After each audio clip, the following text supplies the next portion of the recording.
Bonjour à tous, aujourd'hui c'est un jour spécial pour le podcast Leaders sans frontières. Je suis actuellement à Mexico City en partenariat avec les conseillers du commerce extérieur pour couvrir le Forum des Amériques 2025. Pendant 3 jours, nous interrogeons les grands dirigeants français pour aborder les questions de leadership à l'international, les questionner sur l'engagement au travail à travers les cultures et l'impact de l'intelligence artificielle. Nouveau format, nouvelle aventure, bienvenue dans l'Odyssée managériale.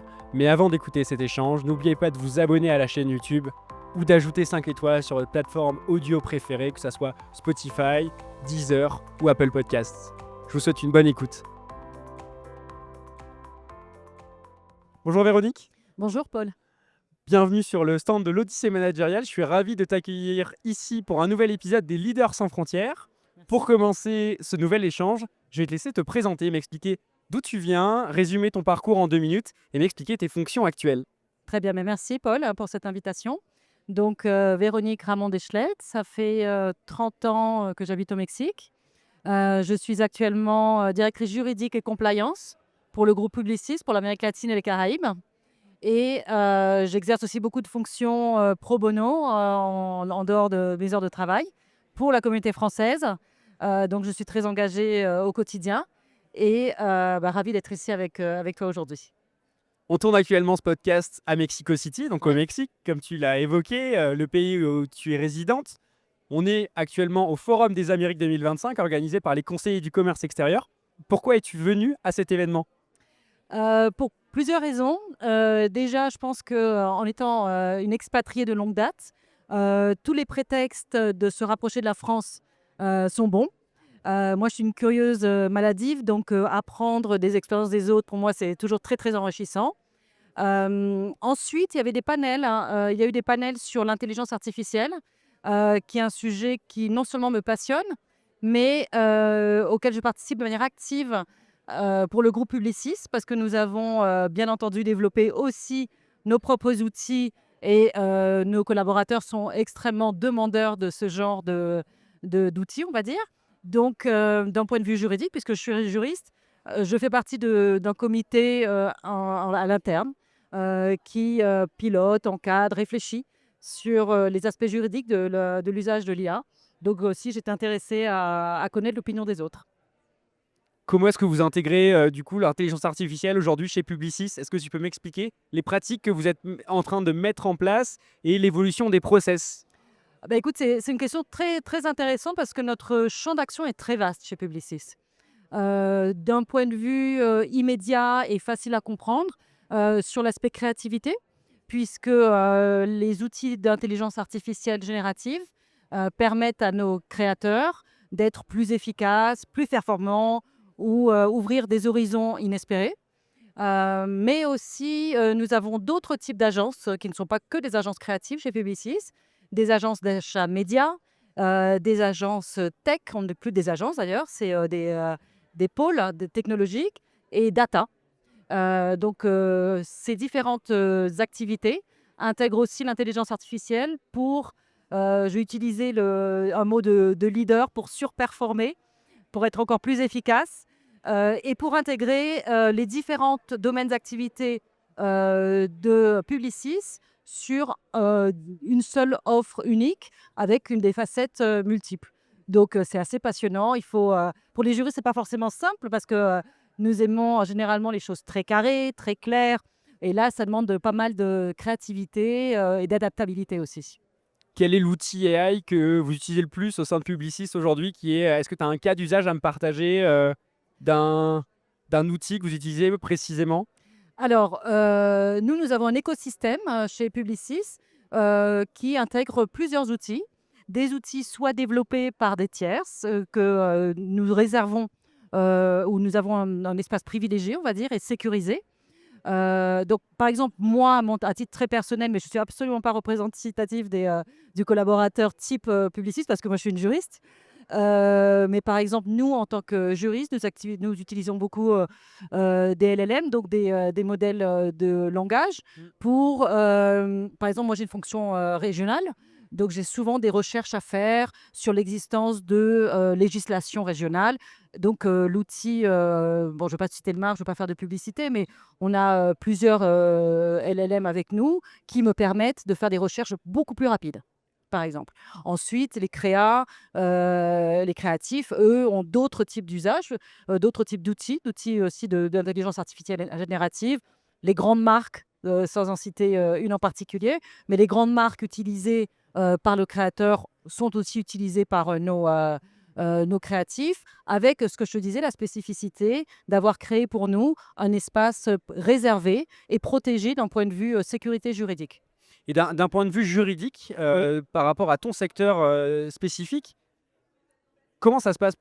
Est-ce que l'intelligence artificielle, des fois, n'a pas des hallucinations ou ne donne pas des faux textes de loi? Absolument. Il y a eu plusieurs articles dans la presse qui ont été publiés d'avocats, de juristes qui avaient commis des erreurs en utilisant des LLM, du coup, Large Language Model.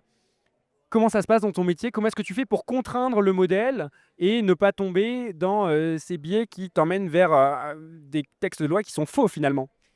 C'est une très bonne question et c'est vraiment une problématique parce que les réponses font toujours sens en général.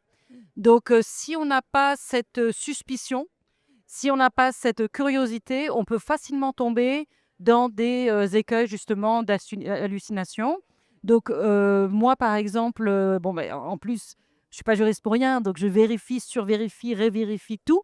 Donc c'est vrai que ça demande, une certaine, acuité, d'esprit, d'être toujours à vérifier. Je forme aussi mes équipes à ce qu'ils soient, ils aient les mêmes mécanismes et aussi on forme nos équipes dans les pays, les collaborateurs dans d'autres domaines que le juridique, à ce qu'ils vérifient tout. Tout et on a créé aussi des guidelines, enfin des guides, des méthodologies, Mmh. faciles à utiliser pour tout le monde, de manière à ce que si les gens n'ont pas le réflexe, au moins ils peuvent suivre un guide qui leur permet de partir de manière, sécurisée sur ces domaines-là. Qu'est-ce qui définit l'engagement au travail, selon toi? L'engagement au travail, pour moi, c'est la passion.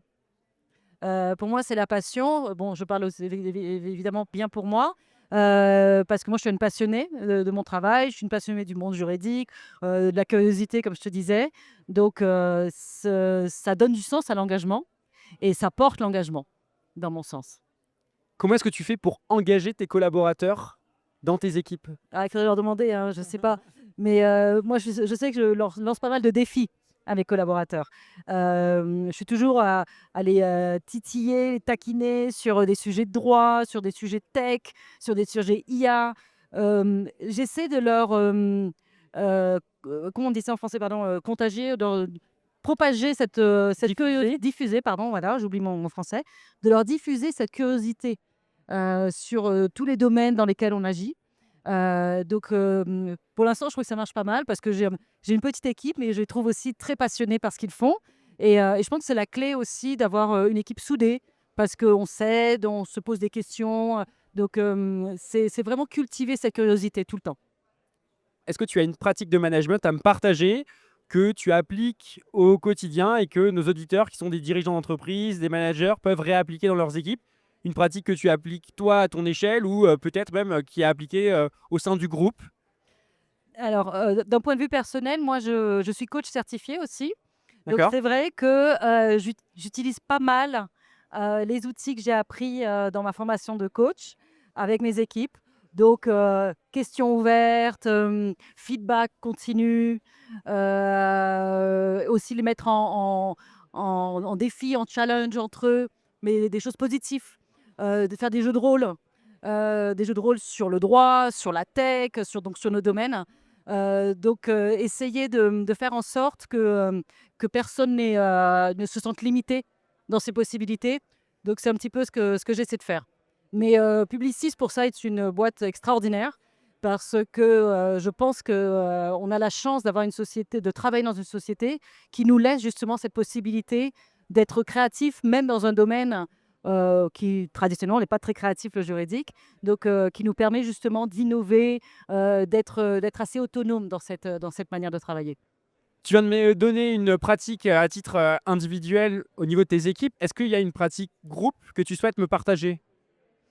Écoute, oui, parce que, Publicis, le groupe Publicis a lancé il y a 2 ans, une initiative, en interne, qui existe chez d'autres, dans d'autres gros groupes aussi, ou sociétés françaises en tout cas, et étrangères, qui s'appelle Working with Cancer. Donc c'est une initiative qui vise à mieux accompagner, mieux intégrer les personnes, les collaborateurs qui sont atteintes de cette maladie. Donc aider les gens qui sont atteints, mais aussi l'entourage. Aider à être plus accompagnant, à comprendre. Et cette année, cette initiative s'est enrichie d'une manière extrêmement intéressante, à mon avis, qui s'appelle Screening Time Off. C'est-à-dire, c'est donner la possibilité aux collaborateurs de pouvoir faire des examens médicaux et ne pas retarder ces examens médicaux qui, très souvent, permettent un diagnostic très tôt d'une pathologie comme le cancer, Bien et sûr. qui est aussi une clé de succès dans le traitement. Donc ça, c'est pour tous les collaborateurs de Publicis, tout le monde Absolument. Les en 100 bonne 000 santé personnes de Publicis. peut prendre un congé qui ne Voilà, sera je pas t'en parle décompté de la comme un... chair de poule, parce que je trouve que c'est assez magique. Moi, comme tout le monde, on connaît toujours des gens proches qui ont souffert du cancer. Et c'est vrai, et surtout, bon, moi, ce qui me touche, c'est la femme, encore une fois, parce que c'était un cas particulier dans ma famille. Et souvent, en tant que femme, on a 10 000 casquettes, on n'a pas le temps parce qu'il faut bosser, les enfants, là. Et donner cette possibilité d'avoir un time off pour aller faire ces examens médicaux, bon, j'aime pas utiliser les mots en anglais, mais c'est un game changer. Donc moi, franchement, c'est quelque chose qui m'enthousiasme énormément. Et comme tu me parlais d'engagement, je pense que ça renforce l'engagement des collaborateurs envers leur boîte, parce que c'est assez exceptionnel. Quel est le meilleur conseil qu'on t'ait donné dans ta carrière? Que l'on m'ait donné, Oui.